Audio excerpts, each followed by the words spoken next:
Meet Liam, a 17-year-old high school junior living in a quiet suburban town. His life seems normal on the outside. His father, Mark, works as an accountant, and his mother, Sarah, is a secretary at a local law firm. They aren't rich, but they live comfortably enough. Their dreams for Liam are clear: graduate high school, go to college, and follow the traditional path of success. But there's a problem. Liam doesn't want that life.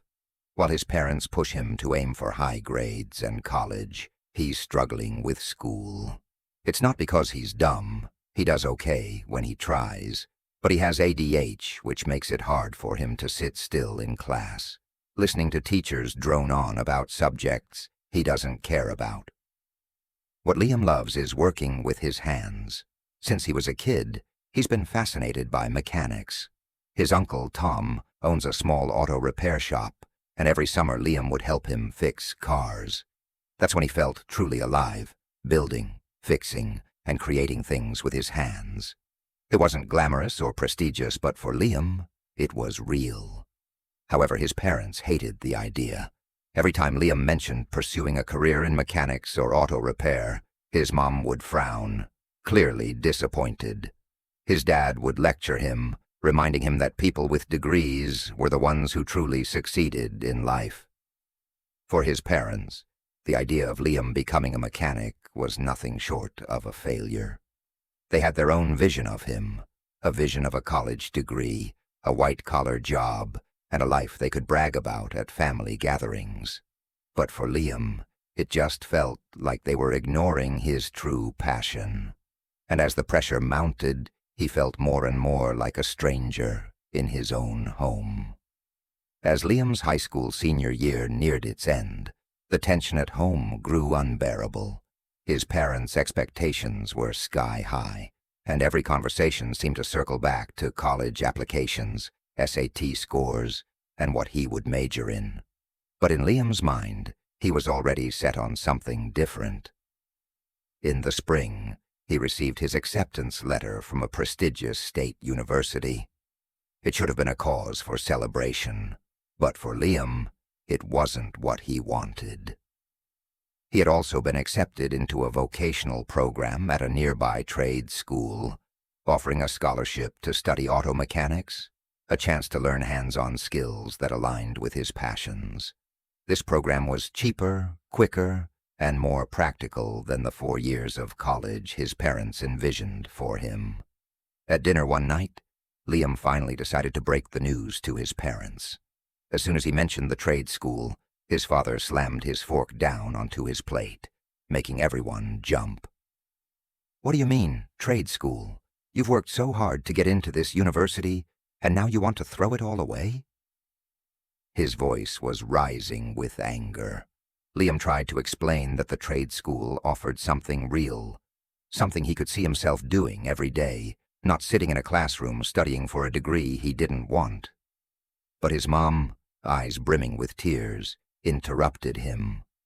"I don't understand you, Liam. After everything we've done for you, this is how you repay us. You're throwing away your future." His father was furious. "No son of mine is going to waste his life fixing cars," he growled.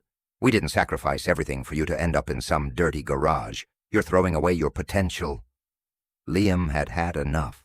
The constant pressure to follow their plans, to be the person they wanted him to be, was suffocating. It wasn't just about school anymore. It was about his entire future, his happiness, and his freedom. He stood up from the table, his heart pounding in his chest.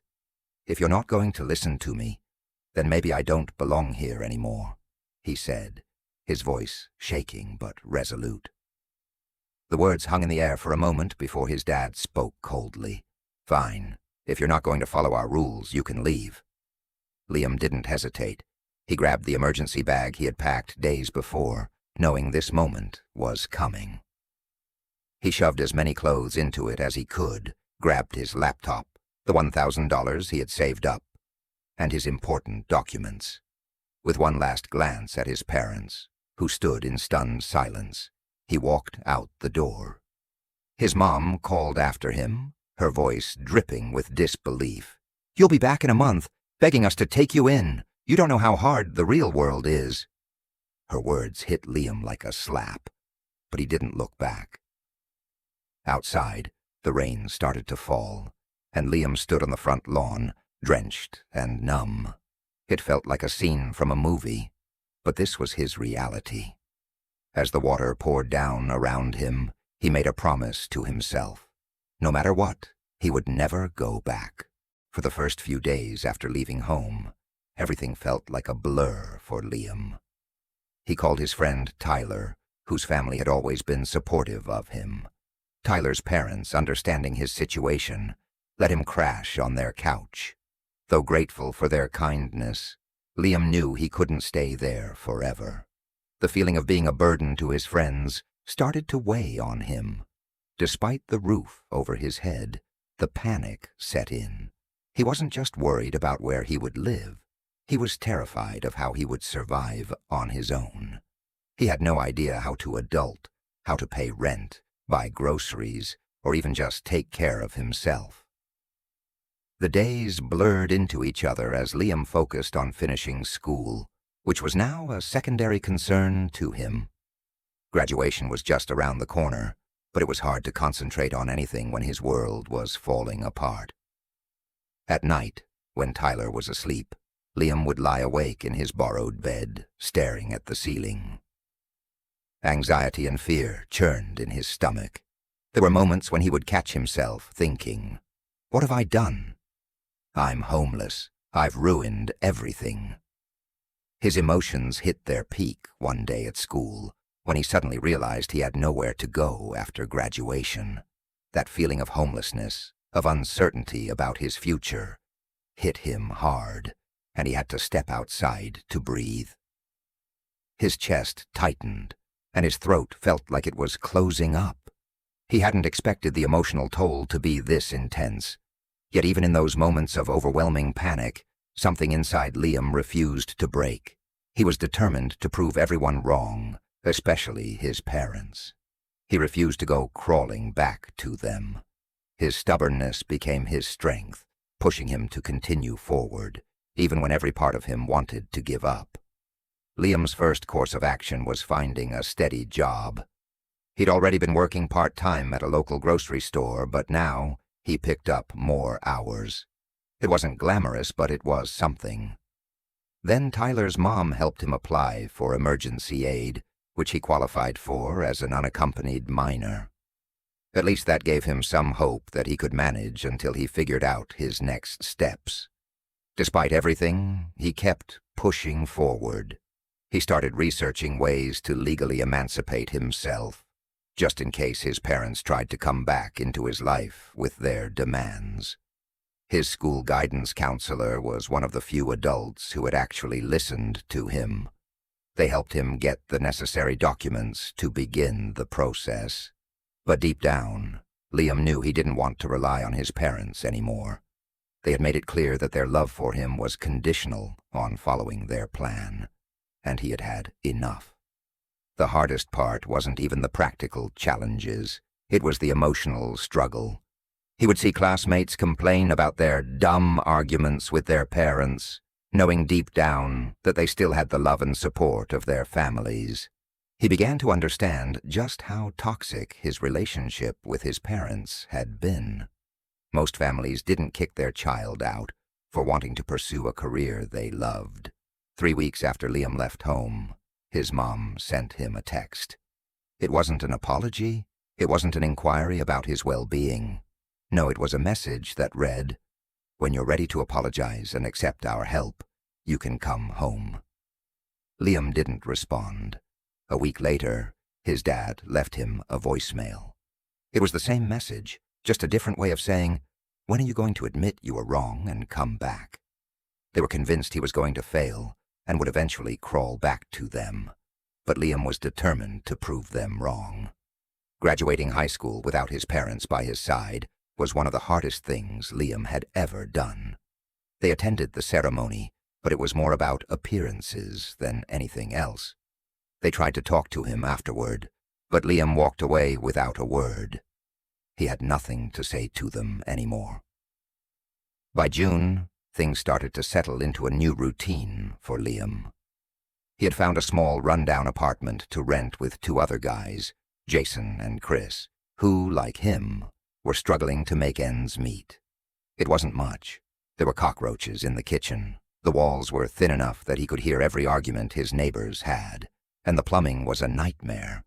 But it was his first real place on his own. Liam worked long hours at the grocery store and continued his side job as a mechanic's assistant, learning the ins and outs of auto repair from a local garage. Even though the work was exhausting, it was the only thing that kept him going. Every shift, every repair, felt like a small victory in the battle against the life his parents had planned for him. He began to understand that the real struggle wasn't just about surviving. It was about finding something that made him feel whole. For the first time in his life, he wasn't living to meet anyone's expectations but his own. The pressure to be the son his parents had always wanted had been lifted, and while the pain of their rejection still lingered, Liam started to heal. One night, after finishing a grueling shift at the diner, he sat down at his tiny kitchen table, exhausted but content. For the first time in months, he didn't feel lost.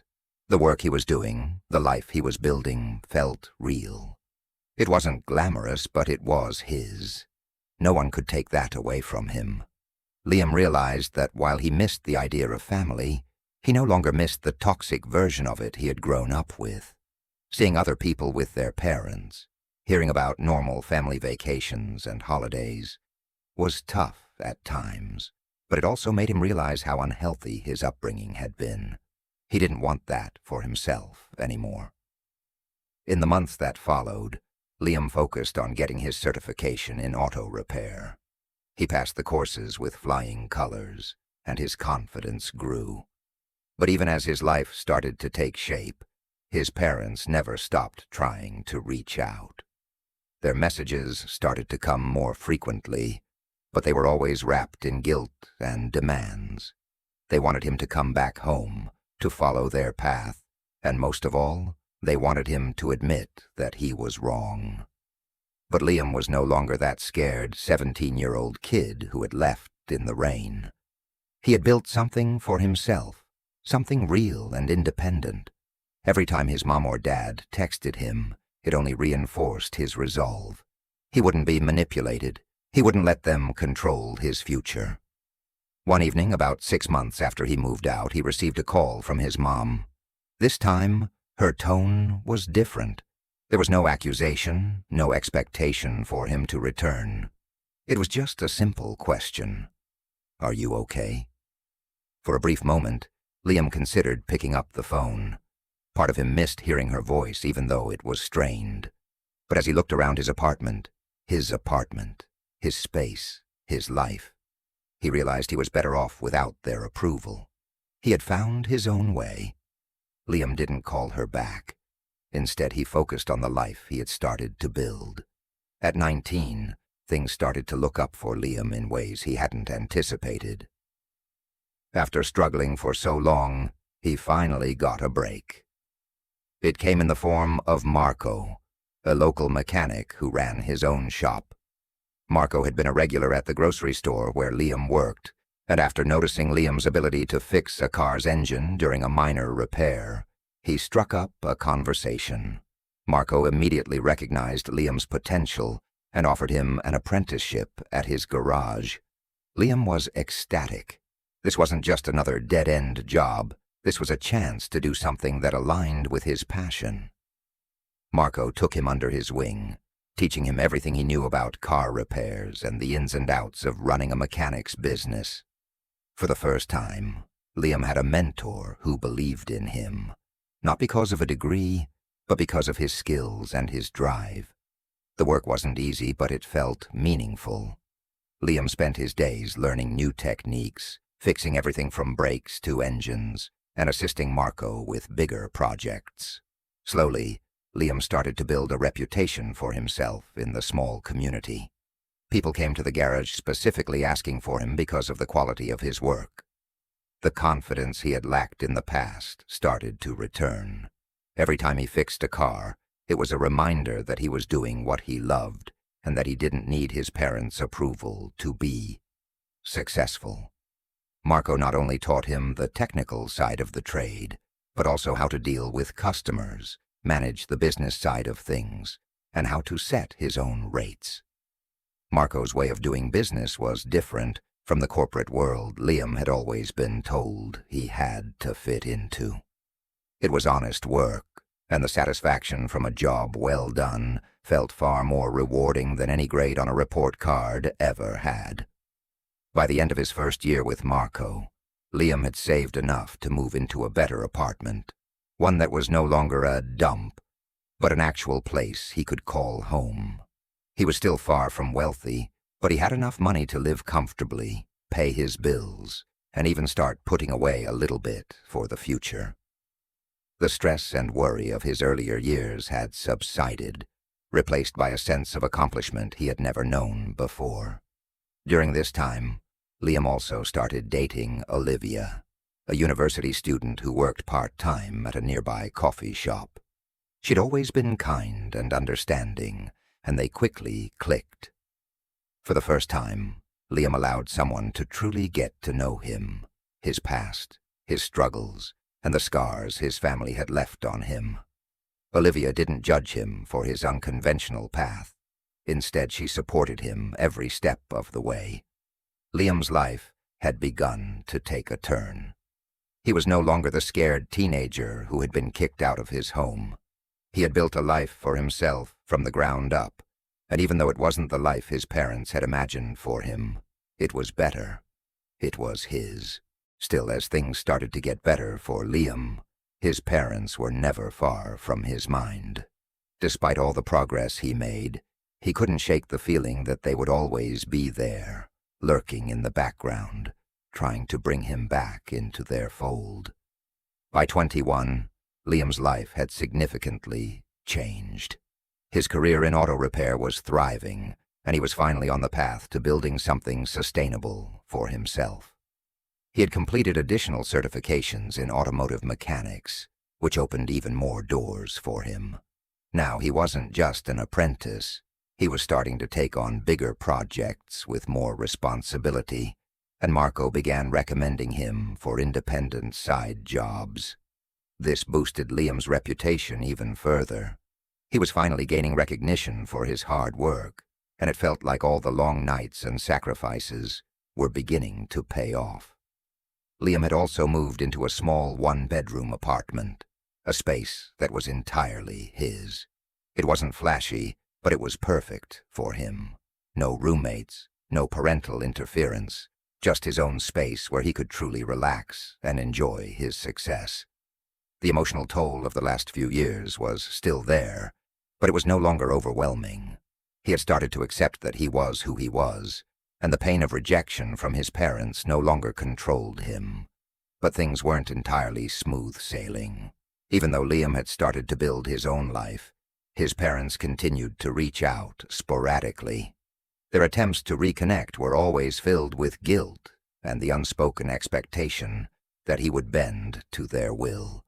Their manipulation never stopped, and Liam grew increasingly frustrated with their behavior. One day, after receiving another one of his mother's passive-aggressive texts, he realized that no matter how much time passed, his parents still saw him as a project, a person they could mold into what they wanted him to be. They couldn't seem to accept the person he had become.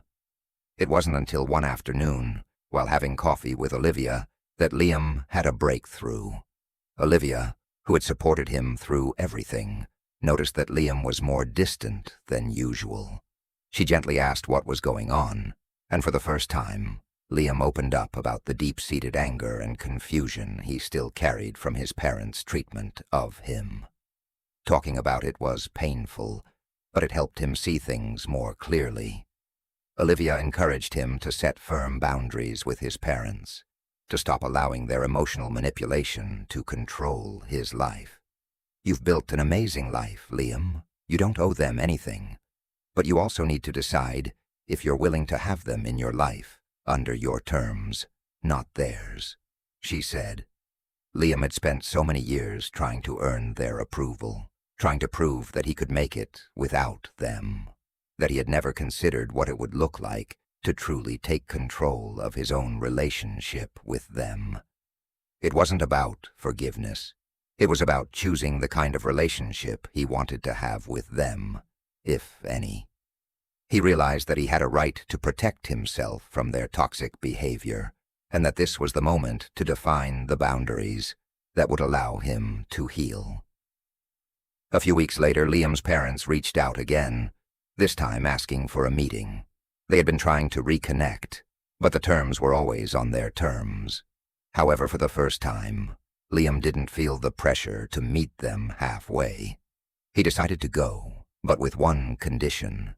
They needed to meet him on neutral ground.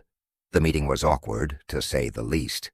His parents tried their usual tactics: guilt, manipulation, and passive-aggressive comments. But Liam held his ground. He listened patiently. But when it was his turn to speak, he made it clear that he wasn't interested in playing their game anymore. "I've worked hard for everything I have. I didn't need your approval to get here, and I don't need your help now. But I do need you to respect my life and the choices I've made. If you want to be a part of it, you'll have to accept me for who I am, not who you think I should be." The conversation didn't go the way his parents expected. They were frustrated by his newfound confidence, but for the first time in years, Liam felt empowered. He wasn't the scared 17-year-old anymore. He was a man who had built a life on his own terms, and he wasn't going to let anyone, least of all his parents, make him feel small again. By the time Liam turned 23, his life had taken such a dramatic turn that even he couldn't believe how far he had come. His auto repair business was thriving, his name was becoming well known in the local community, and he had built a network of loyal customers. He had his own apartment, nothing fancy, but a space that was all his, without the overwhelming burden of parental expectations hanging over him. Liam had found love with Olivia, and their relationship had blossomed into something deep and genuine. She understood him in a way no one ever had, accepting him fully, flaws and all. With her support, Liam was finally able to let go of the anger that had consumed him for so long. He no longer defined himself by his parents' rejection or the years he had spent fighting for their approval. He was his own person now, strong, independent, and capable of making his own choices. But just when he thought he was starting to truly move on, life threw him one more curveball. It started with a Facebook post. His mom had shared a long emotional message about the struggles the family was facing, mentioning how blessed they were to have a son like Liam, someone who had always been there for them. Liam couldn't believe his eyes. The post went on to praise him for supporting them financially, a claim that couldn't have been further from the truth. In reality, he hadn't given them a dime since leaving home at 17. The post triggered something inside Liam. He had spent so much of his life trying to break free from the false narrative his parents had painted for him, and here they were again, trying to manipulate the story to suit their needs. The hypocrisy was maddening. They had kicked him out, told him he'd fail, and when they saw that he hadn't, they expected him to rescue them from their own mistakes. Liam knew this was the final test. He had to stand up for himself, once and for all. He texted his mom, letting her know that he wouldn't be helping them financially. The message was simple, firm, and clear. "I've worked hard to build my life, and I can't take on your problems. I'm still recovering from the emotional toll of everything that happened when I left. I've moved on, and I can't go back to the way things were." The response was almost immediate. His mom's text was short and cold. "Okay then." And that was it. No apology, no understanding, just silence. Liam took a deep breath, finally feeling a weight lift off his shoulders. It was the first time in years that he felt truly free of his parents' emotional manipulation. The past was behind him, and now he could focus on his own happiness, his own future. A few weeks later, his parents continued to reach out, but their efforts felt hollow. His aunt, his uncles, even some distant relatives tried to guilt him into helping, but Liam remained firm. He had learned the hard way that boundaries weren't just about protecting your space. They were about protecting your heart and your well-being. Eventually, his parents came to him with a final request: to help them avoid foreclosure on their house. This time, Liam decided he would help on his terms. He agreed to pay their overdue mortgage bills, but only if they acknowledged the damage they had caused, removed their manipulative Facebook post, and agreed to attend therapy together to work on honest communication. He needed them to understand that their actions over the years had hurt him, and it was time for real accountability. The meeting with his parents wasn't easy. They tried to justify their past behavior, but Liam stood firm. He laid out his terms and watched as they reluctantly agreed. For the first time, they seemed to understand that he was no longer the scared, dependent child they had once known. He was his own person with his own life, and he wasn't going to let them manipulate him anymore. When he left their house that day, Liam felt a sense of closure. His father, in an unexpected moment of vulnerability, told him, "You turned out all right, better than all right. Not how I pictured, but you did good." It wasn't a full apology, but it was something, a recognition that, despite everything, Liam had managed to carve out a life of his own. It was a small victory, but it was significant. Liam's journey taught him many things, but the most important lesson was about boundaries. For years he had allowed his parents to dictate his life, manipulating his decisions and imposing their version of success on him. He had tried to meet their expectations, even when it meant sacrificing his own happiness and dreams. But in the end, the one thing he needed to learn was that his worth wasn't defined by anyone else's standards, especially not those of the people who had pushed him away when he needed them the most. Liam realized that love is not something that should come with strings attached. His parents had made their love conditional on him following their plans, and that was where everything had gone wrong. He didn't owe them anything for their sacrifices. What he owed was to himself, the freedom to live authentically, without living in the shadow of their expectations. And that meant setting firm boundaries, even with family. Through all the hardships and pain, Liam found strength in his ability to stand up for himself. He learned that it was okay to walk away from toxic relationships, even when they were with people who were supposed to love you unconditionally. He found healing in embracing his individuality and pursuing his dreams, no matter how unconventional they might have been. He learned that growth often comes through pain and adversity, but it also comes from choosing to take control of your life. Liam's success wasn't just measured by the money he made or the work he did. It was measured by the peace he had finally found within himself.